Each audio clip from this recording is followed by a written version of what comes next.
So today's lecture is going to be a bit more about Medicaid and Medicare. I introduced these very briefly in the lecture around health insurance, but I'm going to dive into them with a bit more detail now. So to start off, I just want to provide a little bit of a history of how Medicare began. Medicare was enacted in 1965, and at the time it was really considered an interim step towards the broader goal of universal health care coverage. The idea was we would start with individuals who were over 65 years of age, and then we would slowly expand that to cover everyone. It was patterned after private health insurance products, as I mentioned, this traditional indemnity type of plan where you're paying now for the protection against future losses. And it started out with having two parts.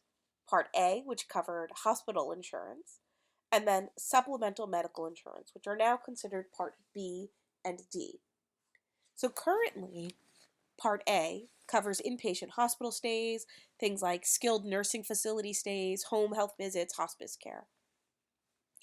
Part A has a fairly high deductible. So in 2016, it was about $1,300. Remember, a deductible is the amount that you have to pay before Medicare will kick in, before the insurance will start to cover. And beneficiaries are subject to co-insurance amounts for extended inpatient stays in the hospital or access to skilled nursing facilities. Part B, so Part B and D used to be one, now they're separate. So B covers physician visits, outpatient services, prevention services, and some home health visits. Again, Part B has a separate deductible. In 2016, it was just under $170. And most Part B benefits are subject to coinsurance of 20%. There is no coinsurance or deductible for your annual wellness visit, so you get that once a year, or preventive services that are graded such that the U.S. Preventive Services Task Force feels that they are high quality and therefore deserving. Part D covers outpatient prescription drugs through private plans that contract with Medicare. These include both standalone prescription drug plans and what are called Medicare Advantage drug plans. If you have Medicare, you don't have to have Part D. That's voluntary. And the benefit helps pay for the enrollee's drug costs after a deductible that's met. That depends on the plan. And it offers what's called catastrophic coverage for very high cost drugs. Again, they usually pay monthly premiums. There's cost sharing for the prescription, and that varies by plan.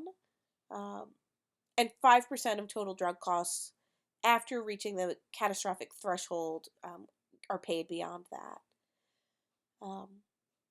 In 2015, there were 39 million people enrolled in Medicare who had Part D coverage, either through the Medicare Advantage or these prescription drug plans that were standalone.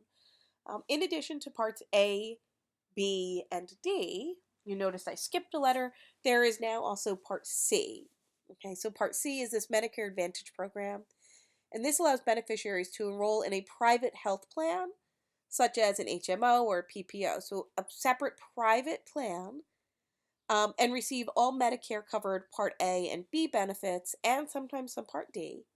And the idea is Medicare, as I'll discuss in a moment, has some gaps in coverage that need to be covered by an additional plan. And that's where the Part C comes in. This is your supplemental insurance. So who is covered by Medicare? As of 2013, it covered just over 51 million individuals. Most of those are individuals age 65 and above, and that's what the majority of Medicare covers. In addition, if you are under 65 but are determined to be permanently disabled, you are eligible for Medicare, and that covers about another 8.5 million people. So, what does Medicare cover? Again, Medicare covers many basic health services, hospital stays, physician services, prescription drugs. And so, if you look, Medicare Advantage, which is that Part C we refer to, that extra plan, is about a quarter of the services that you get. They cover inpatient hospital stays, prescription drugs, physician, some outpatient, and other services, which include things like dialysis, ambulance, lab services, which is a pretty significant part of Medicare spending. And so, what does the population on Medicare look like? Well, 2/3 have at least three or more chronic conditions. Again, these are people who are 65 and older, where there is already a higher risk just due to age of things like heart disease, diabetes, um, cancer, etc., and other chronic respiratory conditions. About half have an income below $24,000 a year, and half have a savings, so the pool from which they can draw of less than $63,000 a year. Just under a third have some sort of cognitive or mental impairment. Over a quarter rate themselves to be in fair or poor health. A large number also have what are called these functional impairments, or limitation. They have limitations to their activities of daily living. Activities of daily living refer to things like your ability to get up out of a chair unassisted, to prepare your own meals, to get in and out of a shower on your own. And so these are about a quarter, just under a quarter, about 20%, have some sort of activity of daily living that is limited in some way. So they need additional assistance. About 17% are individuals who are under 65 but have a permanent disability. So there tend to be a much older group, and those who are not have quite a number of chronic conditions and healthcare needs. So Medicare, as I mentioned, does not in and of itself, the Part A, B, and D, does not cover all of your medical benefits. It has very limited long-term care coverage, and importantly, there's no dental, hearing aids, or eyeglasses that are covered, which think about that. As individuals get older, we know that your visual acuity breaks down as well as your ability to hear. And so you're talking about a population that is more likely to need dental care, hearing aids, and eyeglasses, and yet that's not covered by Medicare. It also has relatively high cost sharing requirements. So as I mentioned, Part A, the cost sharing is almost $1,700. Part B, it's about $170. So now, put that all together, you're nearing up about $2,000 per year. Part D prescription plans can vary widely depending on the plan that you purchase. There's also those co-insurance for Parts A and B. For Part B, it's typically 20%. And Part D, for that prescription, historically there was something called a coverage gap, which we called a donut hole. So if you think about a donut, the kind that have the hole in the middle, right, like a Krispy Kreme, Medicare would cover you as you went from one side for a little while, and then you would drop into this donut hole where you would have to acquire or take on so much of the cost until it got to what was called a catastrophic limit. So you'd be in this sort of deep hole, and then once you hit that catastrophic limit, Medicare Part D would come back in. And so people were having to spend these exorbitantly high amounts of money when they fell into this coverage gap or the donut hole. The Affordable Care Act sought to remedy that by shrinking the gap, so basically taking the sides of the donut and squishing them together so that you don't have to put as much money out of pocket. It doesn't have to be as, catastrophic before Medicare would come back in, and the goal has been to basically push that together so that there's no longer a hole and that you no longer have to have as much out of pocket cost. We're not quite there yet. Unlike typical plans offered through employer, there is no limit on out-of-pocket spending. So in a typical employer-sponsored insurance plan, you might have a $5,000 annual family out-of-pocket limit, after which insurance covers 100% of your medical needs. Medicare has no such limit. There is no out-of-pocket spending limit. The more you need, the more you pay. And Medicare only pays so much. It does not matter how much you pay out of pocket. You never hit a max. And all told, when you consider all of the medical needs for this population, Medicare ends up covering about half of their total health and long-term care spending. So it's good, it's there, everybody has it. Once you hit 65, you're all automatically eligible, but it's not sufficient. And so I mentioned this Part C, this supplemental insurance. And so that's really important because if only half of your needs are being covered by Medicare, the other half is either coming out of pocket or you need supplemental insurance. And so who gets supplemental insurance? Well, if you have a retirement income of $40,000 or more per year, you're likely to have been offered supplementary insurance from your employer. So as I mentioned in the previous lecture, there was a time when it was far more common that individuals in certain fields, particularly government jobs and public positions, could retire with their benefits, meaning they could stay on their insurance plan as part of their retirement package. That, however, was largely true only for middle to high income individuals. Low income individuals, again, are not necessarily offered insurance while they're working, and so once they hit 65, they're not likely to have employer sponsored health insurance as a supplement, meaning they have to often rely on what become our dual eligibles, individuals who are over 65 and living sufficiently below the poverty line to also be eligible for Medicaid. And so they are on Medicaid and Medicare. There's a proportion that they are purchasing it on the private market. Um, and then between 5 and 16% have no supplemental insurance, meaning they're often forego care because they cannot afford to utilize even the Medicare that they have. Again, that idea of being underinsured. And so when you look at the out-of-pocket spending for Medicare beneficiaries, it is increasing. So this is from 1997, looking at 2005. It was increasing for everyone, but the highest out-of-pocket expenses are typically for individuals who are least capable of paying those. So individuals who are at or below the poverty line versus people who are in the higher income brackets who are less likely to have to pay out of pocket. Again, because they're more likely to have supplemental insurance. And so that's really a very, very quick summary of Medicare. Then we have Medicaid. And I'm going to go into more detail about what Medicaid is in just a moment.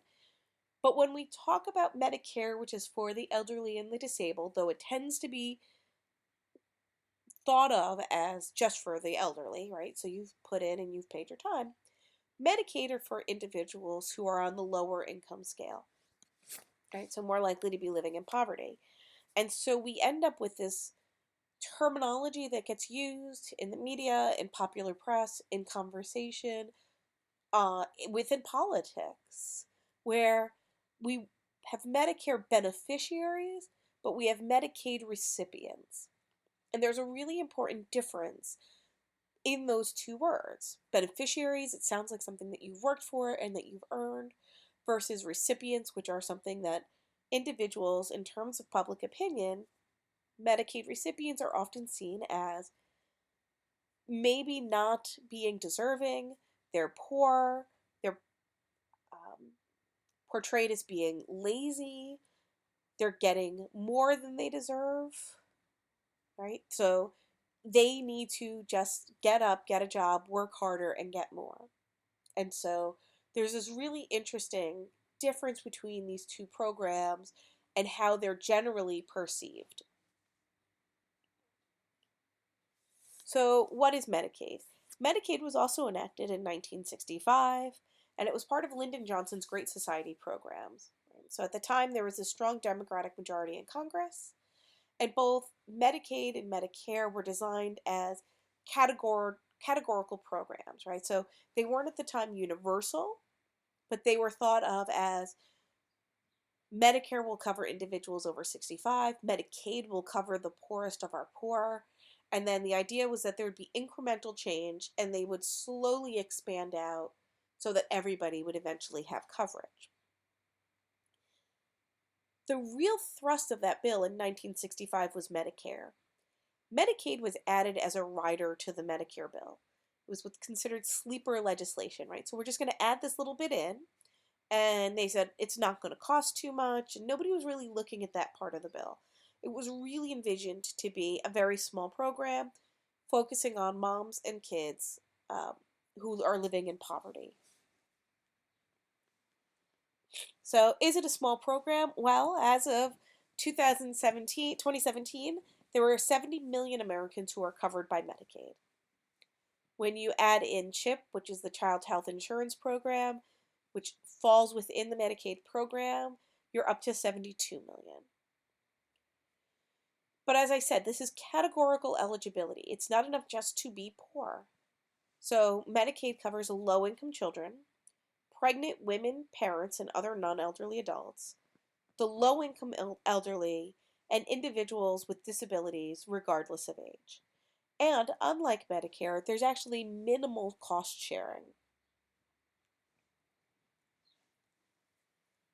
Medicaid provides long-term care and health care coverage. So unlike Medicare, where there's not very good long-term care coverage, Medicaid does have that. It provides low-cost health insurance for almost 33 million children and almost 19 million non-elderly adults, as well as 16 million elderly individuals or persons with disabilities. Again, these dual enrollees or dual eligibles. So people who tend to rely on Medicaid for long-term care, prescription drugs, and can help with that Medicare cost sharing.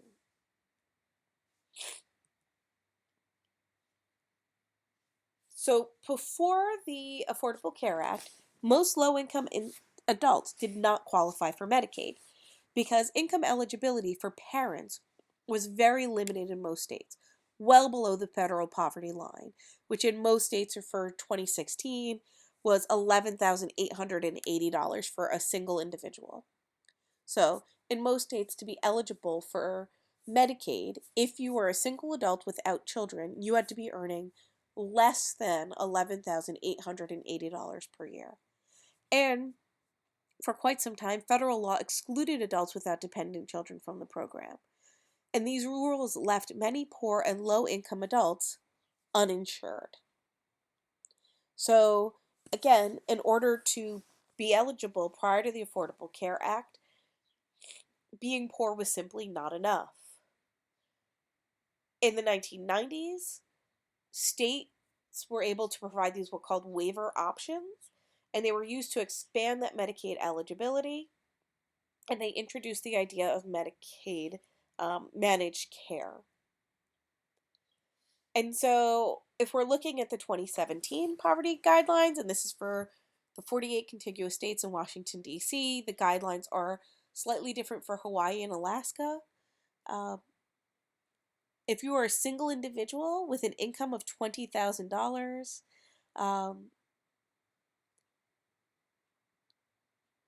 and the poverty guideline was, let's say, I'm going to use 2016 because I have it in front of me, the $11,880. You take 20,000 plus 11,000, are divided by 11,880. So you were at 168% of the federal poverty guidelines. So that's how we use that. It's what percentage of that. If you're at 100% of the poverty and you're a single individual, you are living at the poverty line if you earn $12,060. If you have a family of 4, you have to earn $24,600 to be at the poverty line. And so what Medicaid usually sets it at is you have to be somewhere within about 30 to 60% of that in order to be eligible. So with the Affordable Care Act, as part of the broader framework, they established to cover uninsured Americans, and the law expanded Medicaid to non-elderly individuals with an income up to 138% of the federal poverty line, or in this case, $16,394 for a single individual. That means if you are a single individual without dependents, you could not earn more than $16,394 per year. That is not a lot of money. especially when you think that an average two-bedroom apartment, or let's just even say a studio in New Jersey, goes for about $1,000 a month.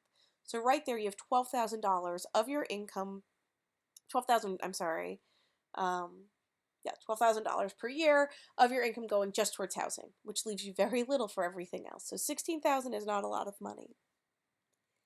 The ACA also provided federal funding for the vast majority of the cost of this Medicaid expansion, and it sought to modernize and streamline the eligibility enrollment and gave the states new options for funding to the delivery system for things like innovation, and expanded options for community-based long-term care. Community-based long-term care is incredibly, as it provides an incredible cost sharing or cost savings as compared to living in a nursing home. Under a 2012 Supreme Court ruling, the Affordable Care Act Medicaid expansion is effectively optional for states. And as of 2017, 32 states, including Washington, D.C., expanded Medicaid and 19 had not.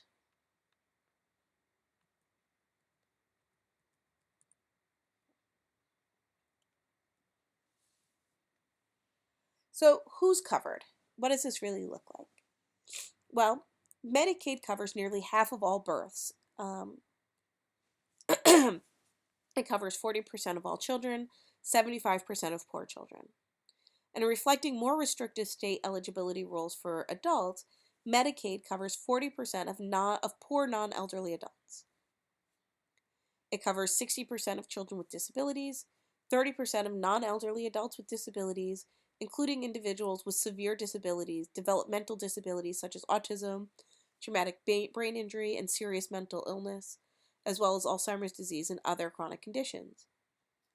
States can opt to provide Medicaid for children with significant disabilities and higher income families to fill gaps in private health insurance and limit out-of-pocket burden.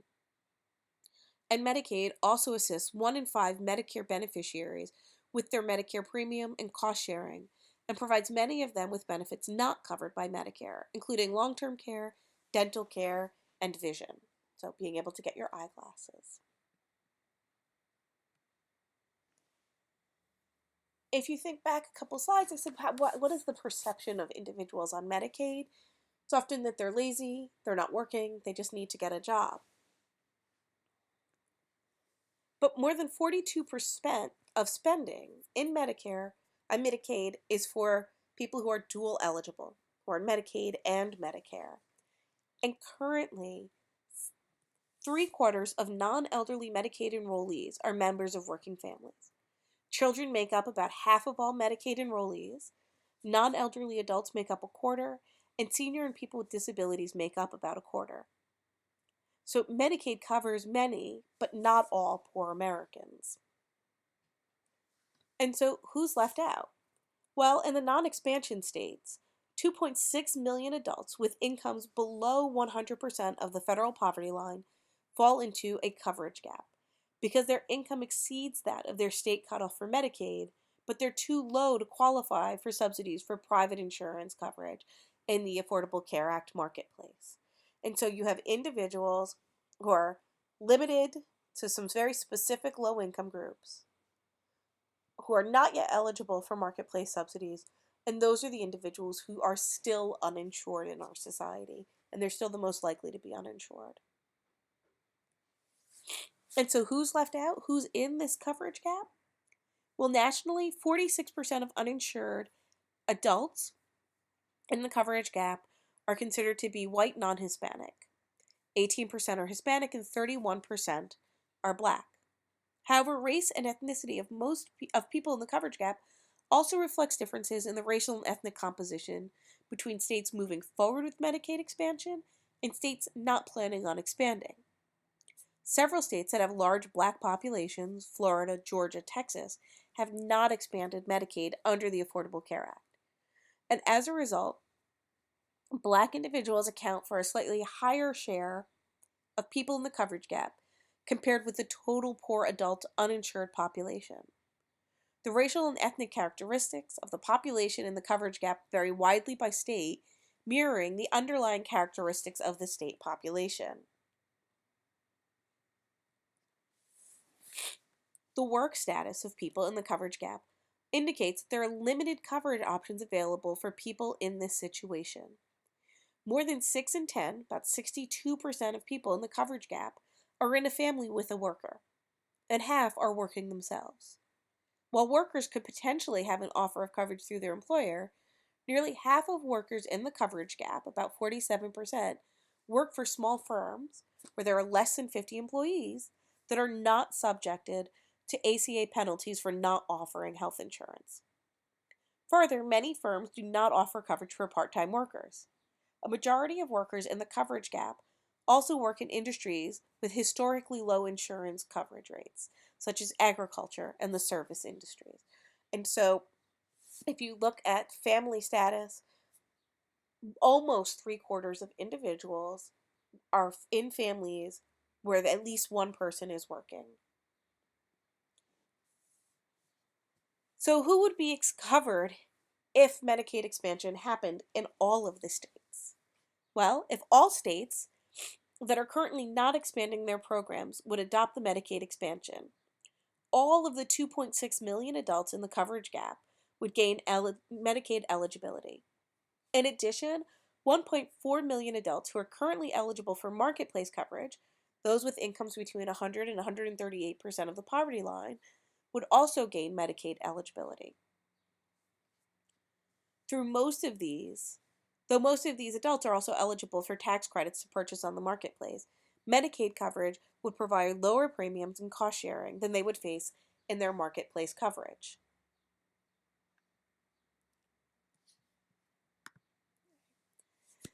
The public perception of Medicaid tends to be that people who are too lazy to work are running up the costs and, quote, taking resources that they somehow don't deserve. The truth is, however, the majority of Medicaid enrollees are children, who account for only about 18% of the overall Medicaid expenditures. The majority of Medicaid expenditures, and this was in 2005, were accounted for by the elderly and individuals with disabilities, about 70% overall. And this was mainly taken up by physician services and Part D prescription drug coverage. The distribution also hasn't changed much. As of 2011, 63% of the expenditures go to individuals who are either disabled or elderly, with 15% being spent on low-income adults. It is important to stress that currently 3/4 of Medicaid enrollees are coming from working families, so these aren't by and large people who are too lazy and refuse to work, despite the stereotypes. In addition, this was a look at the uninsured rate in 2005 and 2006. And you can see this is for children, so individuals under 18 years of age. And New Jersey was amongst one of the highest. So there were 18 states where more than 12% of children were uninsured, no insurance whatsoever. With Medicaid expansion, the uninsured rate for children in New Jersey went from more than 12% to between 2 and 3% in 2015. So it's had a significant impact. And you can see that the number of states went with over 12% has declined. So we're now at a maximum of about 13% for children, 9 to 13% in only 4 states. And so there have been some significant improvements with Medicaid expansion. And if you look at the states that did not take the Medicaid expansion, they're the ones that still have those higher rates. So where are we now and where do we go? And so thinking about the current state of healthcare in the United States, and in light of what you have read and learned, think about some of the following questions for healthcare reform. Should the government maintain the Affordable Care Act as it stands without any changes? Should the government keep the ACA but implement some changes? And what should they be? And there's debate on both sides of the political aisle. Some, again, thinking that it went too far, and others that it didn't quite go far enough. And so we need to really think creatively about what works and what doesn't. And so the Affordable Care Act with respect to Medicaid and Medicare was really that first attempt at an incremental change that was first conceived of back in 1965. So remember, the original plan in 1965 was to begin with Medicaid and Medicare and then expand those to increase coverage. We've done that a little bit with Medicaid. There had been talk of lowering the age of eligibility for Medicare.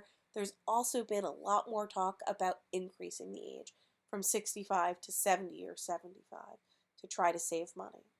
So we have people working longer until they're eligible.